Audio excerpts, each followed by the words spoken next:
Eu espero que esse furacão que passou pela vida do Grêmio, chamado Marcelo Marques, tenha servido para a gente, para nós torcedores, aprendermos um pouco, né? Que talvez esse episódio do Marcelo, esses movimentos do Marcelo tenham ajudado o gremista a ganhar um pouquinho de maturidade.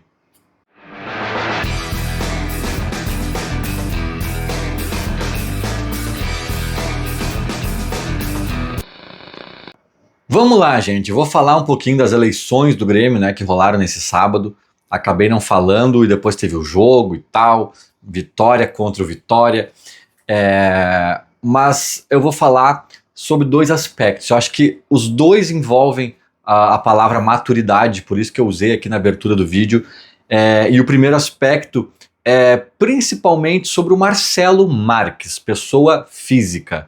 E aí depois eu vou abordar o segundo ponto desse vídeo, que aí sim é um pouquinho mais específico sobre as eleições, o que rolou, né, as cadeiras do Conselho Deliberativo aí que se movimentaram e etc. Beleza? Cara, primeiro ponto, tá? Sobre o Marcelo Marques, eu acho que é bom a gente fazer esse exercício de maturidade, de sair um pouco dessa briguinha binária que, por exemplo, a política nacional tem muito, né? E não é de agora, é de antes também, já se tinha em algum nível com outros players.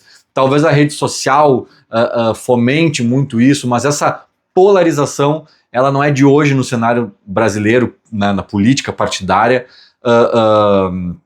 O Rio Grande do Sul, né, é um estado particularmente muito polarizado historicamente, Maragato e Chimango, Grêmio e Inter, a gente tem muito isso, né? E eu acho que até essa polarização ela pode trazer consigo algumas coisas legais, mas traz a reboque também muita bosta, exagera algumas coisas, fica endeusando alguém, talvez que fez muito pouco, fica apedrejando alguém que talvez errou muito pouco, né? Eu acho que ela tem um exagero, uma epidermia, assim, essa polarização, né? Que muitas vezes passa do ponto, e eu acho que o Marcelo jogou elementos numa mesa que, cara, a gente está se obrigando a parar de ser epidérmico, parar de querer dar uma opinião com o intestino e a gente dar 2 passinhos para trás e ter um pouquinho de maturidade para enxergar que tem ali um ser humano. Que ele não é um Deus que veio dos céus anunciado pelo anjo Gabriel para nos salvar, e ele também não é a pior pessoa do mundo, um lixo, um traste, covarde, que abandonou, pulou da barca e bababá. Não, ele é um ser humano falível, né? Ou seja, suscetível a falhas, que também fez coisas incríveis, e eu vou falar um pouquinho disso. O que eu quero dizer com isso? Cara, acho que a gente tem que deixar a infantilidade de lado e aceitar que o Marcelo está suscetível a críticas. Ah, mas o cara deu arena... Blá, blá, blá. Beleza, cara. Beleza. Isso é uma coisa. Agora, eu não consigo deixar de ver e dizer que ele bagunçou. Óbvio que não deliberadamente. O cara também tá sofrendo lá os pênaltis dele, né, na vida pessoal e talvez até profissional. Não tô dizendo que foi deliberado, foi de propósito, mas ele claramente bagunçou o tabuleiro político, né? A gente caminharia para uma eleição Calef contra o Dutra, a própria configuração das chapas seria diferente. Eu acho, cara, eu não falei com ninguém sobre isso, mas se eu não me engano, o Darley e o Calef iam ter chapas separadas. Depois elas estariam juntas na presidência, né? No pleito do Calef para presidente. Mas eu acho que acabou não dando tempo, ficou uma só. Eles não usaram o nome de ninguém na chapa. A coisa foi tão louca, tão bagunçada, que para vocês terem uma ideia, meses atrás, antes do Calef, antes do Marcelo Marques entrar na história do Grêmio, teve uma reunião do conselho acalorada, que teve briga, discussão, dedo em riste, que basicamente a galera do Dutra e companhia, entre outros, acho que não só eles, estavam querendo mudar uma questão do estatuto eleitoral do Grêmio para proibir, olha que loucura, eu estava me dando conta disso esses dias, para proibir que se utilizasse nomes de pessoas na nominata ali, no nome da chapa, melhor dizendo, que o nome da chapa não pudesse contar com o nome de pessoas.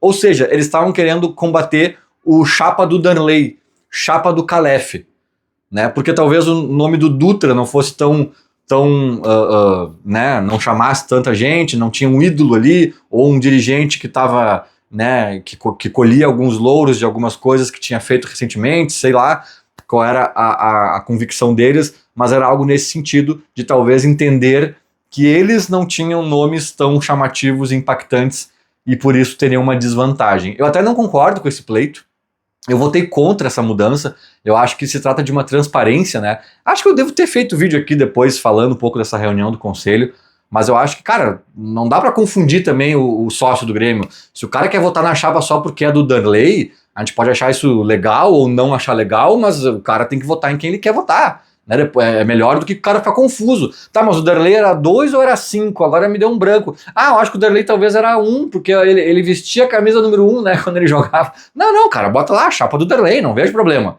sabe? E a galera do Dutra era contra. Cara, passaram-se alguns meses, não teve chapa do Calef, não teve chapa do Darley. A única chapa que usou nome foi a do Dutra, que era a chapa do Marcelo Marques e Celso Rigo. Era a única chapa das 6 que tinha nomes de pessoas, era a chapa que estava brigando para proibir o nome de pessoas. Então, olha, cara, isso para mim já é um desenho da bagunça que virou, né? A chapa 2 com mais de 60% dos votos, cara, também é um cenário inusitado que se deu muito ainda na carona de Marcelo Marques e os seus feitos, né? Então, eu acho que o Marcelo, por um motivo ou por outro, e aqui não estou fazendo nenhum julgamento, já fiz alguns vídeos ali entrando um pouquinho mais nesse mérito, né, do que passou na cabeça dele, do que ele pensou ou deixou de pensar. Não se trata disso agora, mas por um motivo ou por outro, cara, ele bagunçou o tabuleiro. A chapa 2, sim, teve muito voto por conta dele. E não só porque ele é bilionário, né? O Celso Rigo também é bilionário e não tem a mesma atração. Na chapa do Calef também tinha bilionários, segundo o Calef alega, né? A questão é que o cara, além de tudo, comprou uma arena. O cara comprou a arena do Grêmio, e talvez tenha até um pouco de gratidão embutida nesses votos, né? Talvez tenha uma esperança de que alguma forma, de alguma forma ele ainda se envolva com o Grêmio, se a chapa 2 ganhar força, ou as pessoas, sei lá exatamente o que elas pensaram, mas de alguma forma tá tudo muito interligado. Esse 60 e poucos por cento, 61% da chapa 2 tá muito ligado com o nome do Marcelo Marques, que ao final da votação declarou que está se mudando para São Paulo de vez, porque precisa resolver uns pepinos da empresa lá, e que não vai investir R$1 na próxima gestão, seja ela de quem for, e que não vai apoiar nenhuma chapa que não está vinculado à chapa 2 do Dutra, né? Que chapa 2 é modo de dizer, na eleição presidencial é outra lógica, mas assim, cara, daí ele saiu de vez da história, se arrependeu de vez, talvez esteja com questões da cabeça, ou profissionais, ou ambas, para resolver, e se intoxicou, e foi muito, muito intenso, e muito denso, e muito, né, e ele talvez, cara, tô fora. Talvez esse tô fora dele possa ter menos impacto, mas eu juro que eu não tenho ideia, tá, nas eleições presidenciais, porque ainda vai ter tempo do Calef se articular, do Dutra também mostrar o projeto. Não era só o nome do Marcelo, a gente tem um projeto também. Talvez dê tempo, né? Embora algum respingo ainda vai ter, com certeza, na eleição presidencial. Eu não sei de que tamanho, não sei em que nível, mas vai ter, né? Agora, a do Conselho, cara, a do Conselho foi totalmente bagunçada pelos movimentos do Marcelo, e acho que aqui ele merece uma crítica, sim. Ele merece uma crítica, sim. Porque, cara, foi tudo muito intempestivo. Tipo assim, eram coisas tão... Como eu falei nos meus vídeos anteriores, né, cara? Ele se surpreendeu com coisas óbvias, enfim, a exposição pública era uma obviedade, a cobrança a esperança de que ele fosse botar a mão no bolso foi uma esperança que ele mesmo plantou, tudo, a família envolvida, cara, era tudo obviedade. A politicagem do Grêmio, tudo, é mais óbvio ainda, né? Que ele talvez ia se deparar com isso mais cedo ou mais tarde. Então, eu achei assim tudo muito... ele parece ser um cara impulsivo, né? E pro bem e pro mal, às vezes pro bem, mas eu acho que nesse caso, poxa, o Grêmio é muito grande, as estruturas são muito grandes, tem muita gente trabalhando há muito tempo em muita coisa, aí vem o cara lá e pá, e bum, bagunçou o tabuleiro, sabe, cara? Eu acho que, opa, calma, cara, calma. Eu acho que aqui merece uma crítica, e aí entra o que eu tava falando da maturidade. Tem que saber criticar o Marcelo Marques sem automaticamente estar dizendo que ele é um bosta, que ele é não sei o quê. Não, cara. Não, é um baita de um cara, provavelmente, não o conheço, mas um gremistão, um cara que o saldo dele, na minha visão, inclusive, é extremamente positivo. Eu tô fazendo uma crítica aqui, mas se eu vejo ele na rua, eu vou lá dar um abraço nele. O cara comprou arena, o cara deu 10 milhões de euros para contratar, para o clube respirar, para fazer essa última janela, né? Então o saldo dele é extremamente positivo, mas não significa, cara, que tu não possa fazer uma crítica. É aquela coisa, criticou o político da direita, comunista, safado, não sei o que, calma, velho. Criticou o da esquerda, fascista, não sei o que, safado, blá, blá, blá. Calma, cara. Tu pode, inclusive, criticar alguém em quem tu votou. Tu pode criticar, aliás, foi o que eu fiz na gestão Guerra, né? Eu votei nos caras, apoiei, achei que ia ter profissionalismo, fiquei feliz com o Soares e tal. Primeira curva que saiu do trilho, falei, opa, o trilho é aqui, gurizada. Não gostaram, me deram um follow, caguei. Fizeram até coisa pior, talvez, mas não vou entrar em méritos aqui, mas eu caguei, cara. Eu tô falando que eu tô vendo, tô falando que eu tô sentindo. E é isso que a gente tem que aprender, cara.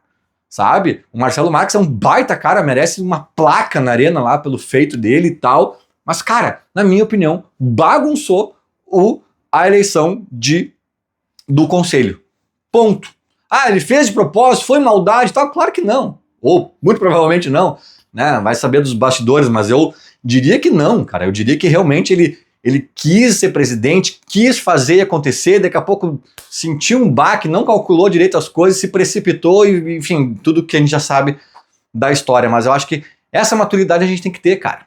Essa maturidade a gente tem que ter de não entrar no canalha, covarde, safado, que fez tudo isso de propósito pra estragar tudo e não sei o que, papapá, estelionato e... Não, cara. Opa, problemas técnicos aqui, caiu o vídeo, foi pênalti pro Inter, o Alan Patrick já errou, tá tudo certo, podemos seguir aqui.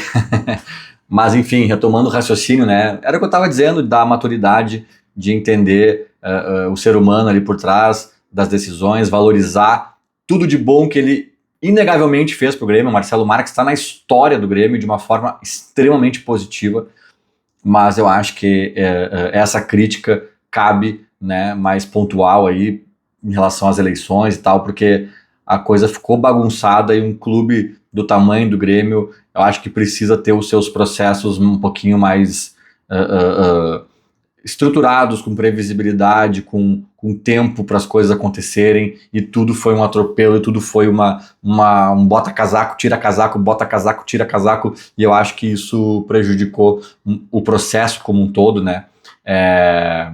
Mas enfim, página virada, bola para frente. Indo agora, falando agora um pouco das eleições especificamente, né? A chapa na qual o Marcelo Marques estava incluído ali, né? O nome dele fazia parte da nominata, ele e o próprio Rigo. A chapa 2 lavou a égua, fez mais de 60% dos votos e colocou 120 conselheiros para dentro das 150 vagas, né, que renovaram. Metade do conselho, portanto, foi renovado, e quase todo ele do grupo ligado ao Antônio Dutra Júnior e né, muito na carona desses nomes que agora também serão conselheiros do Grêmio, que são os nomes de Marcelo Marques e Celso Rigo. Eu, honestamente, cara, é uma fala que eu acho que muita gente boa entrou nessa chapa, não tô, né, conheço gente muito boa que entrou nessa chapa, alguns renovaram e tal, Nenhum problema com essa chapa e com nenhuma outra. Eu tenho certeza que gente boa entrou nas duas chapas que entraram, gente boa ficou de fora em todas as outras que não entraram, e gente não tão boa pro meu gosto entrou também nas duas e não entrou nas outras, então isso aí, longe de mim generalizar. Mas eu tô falando dos dois nomes especificamente de Celso Rigo e Marcelo Marques, cara. Eu tenho esse discurso há muitos anos, tá? Quando os caras botam lá o prefeito de Porto Alegre, lá, o Fortunati, o não sei quem, o Gerdau até, os caras botam os caras assim nas chapas, pra quê?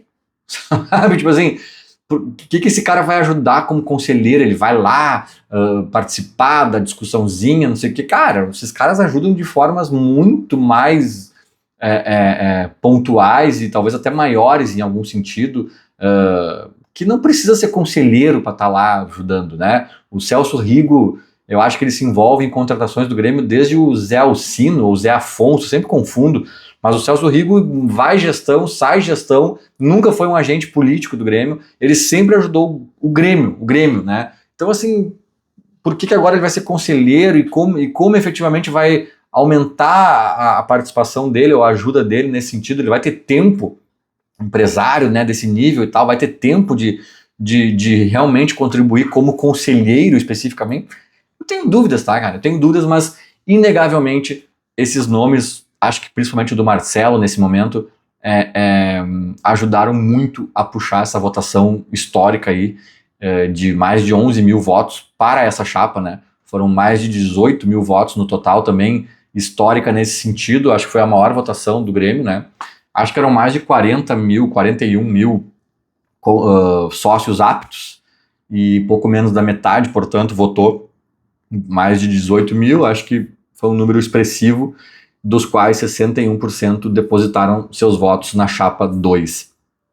A chapa do Calef fez os 15% no limite ali da cláusula de barreira, que eu repito aqui, acho que é muito alta, acho que poderia até nem existir, mas no mínimo ela poderia ser mais baixa. Teve um vídeo aqui que eu falei disso também, que teve uma eleição, uma votação no conselho, que foi até esvaziada, se eu não me engano, que tinha essa proposta, e a galera não topou, e era até assim, tipo, eu achava até, tinha uma escalonagem inteligente, assim, tipo, se tantos mil sócios votarem, a cláusula de barreira é X, se mais sócios votarem é Y, porque, tipo assim, cara, 5% de 30 mil sócios que votaram é uma galera, né? Esses sócios precisam ser considerados, o voto deles precisa reverter em cadeiras no conselho, né?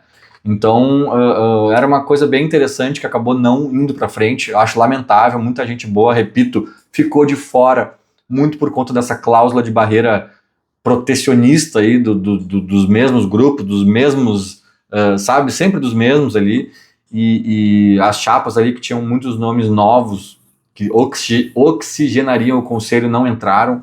Eu acho triste isso, mas enfim, é do jogo também, a regra é essa, e tá posta aí por enquanto. Nesse cenário, então, a chapa do Calef conseguiu colocar 30 conselheiros, né, contra 120 da chapa do Dutra. Tem uma história rolando aí que vão entrar com pedido de revisão, porque teria uma cláusula no estatuto que diria alguma coisa diferente, que se aprovada, se considerarem procedente esse pedido aí, daí talvez saísse 15 do Dutra e fosse para o Calef, aí ficaria 105 a 45, mas eu realmente não estou inteirado sobre isso, não sei se vai proceder, vamos esperar aí as notícias, mas de qualquer forma o cenário segue parecido, né? Não muda grandes coisas. E agora indo para o final do vídeo e falando do segundo ponto que eu também acho que a palavra maturidade ela é pertinente nessa análise, cara, que já é projetando as eleições para presidente do Grêmio, né, que devem contar com Calef versus Dutra, salvo uma nova reviravolta. Eu acho que desses outros nomes que volta e meia falam, mas alguém da gestão pode ir, mas né, o Floriani, mas talvez o Denis Abraão, mas o não sei o que, cara, acho que esses nomes aí nem passam no conselho, e se passarem também seriam desidratados pelo sócio.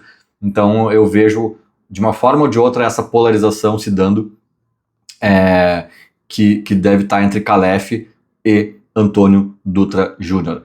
Cara, a maturidade aqui, que eu acho que também vem na carona desses movimentos do Marcelo Marques e de tudo que ficou para trás aí depois dessa loucura que rolou, é a maturidade de a gente votar em um projeto. Eu falo disso desde que o Marcelo entrou em... É claro que depois que o Marcelo comprou a Arena, cara, aí o próprio Calef, eu acho que de forma acertada, saiu de cena e aí acabou, né, cara? Aí não tem como um cara não ganhar a eleição fazendo o que fez. Mas, assim, a gente tem que começar a olhar para nomes. Aliás, é legal porque eu falava disso quando o Calef era o franco favorito. Depois que o Calef não era mais favorito, porque o Marcelo se tornou favorito, eu reiterei o discurso. Então, tu vê, o meu discurso não está atrelado a nenhum lado. Ele está atrelado conceitualmente ao que eu acho certo, cara. Claro que tu vai acabar olhando o nome por um motivo ou por outro, porque tu simpatiza mais com... Mas isso aí tem que ser a cereja do bolo.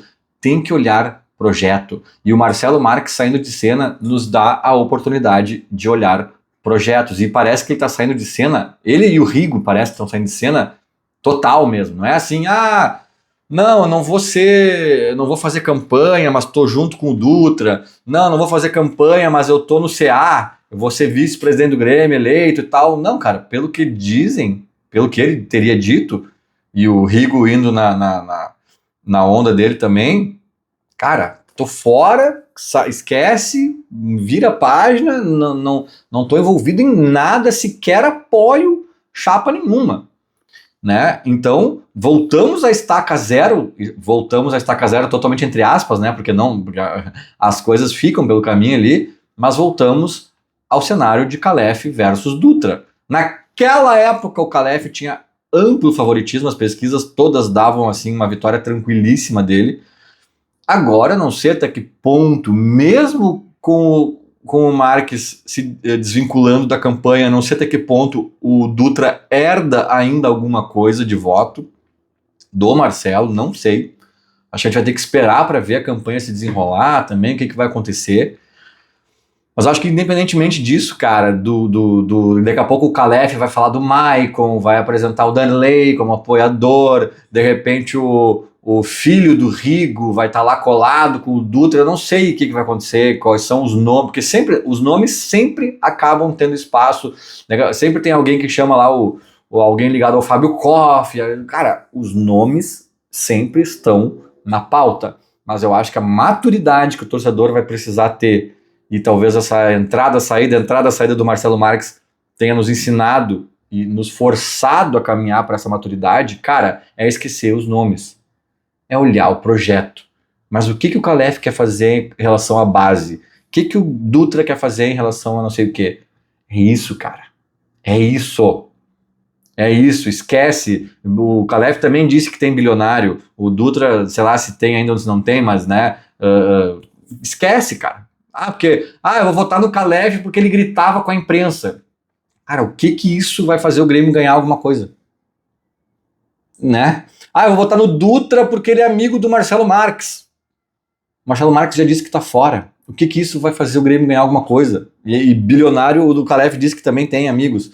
Então, assim, cara, esquece o Darley, o Maicon, o Marcelo Marques, o Celso Rigo. Esquece os nomes, velho. Né? Vamos olhar para os projetos. Essa eleição é para presidente do Grêmio, cara. Uma coisa importantíssima. Depois, se o presidente eleito estiver fazendo alguma coisa que tu não gosta e que estava no planejamento dele de campanha e tu não leu e tu votou nele, não dá para reclamar. Não dá para reclamar. Aliás, também não dá para reclamar se tu é sócio apto a votar e não votou também, né? É outra coisa. Né? Então, eu acho que no frigir de todos esses ovos aí que o Marcelo Marques deixou na história, cara, maturidade para lidar com o ser humano Marcelo Marques e maturidade para olhar daqui para frente. Feito? Era mais ou menos isso. Falou, abraço.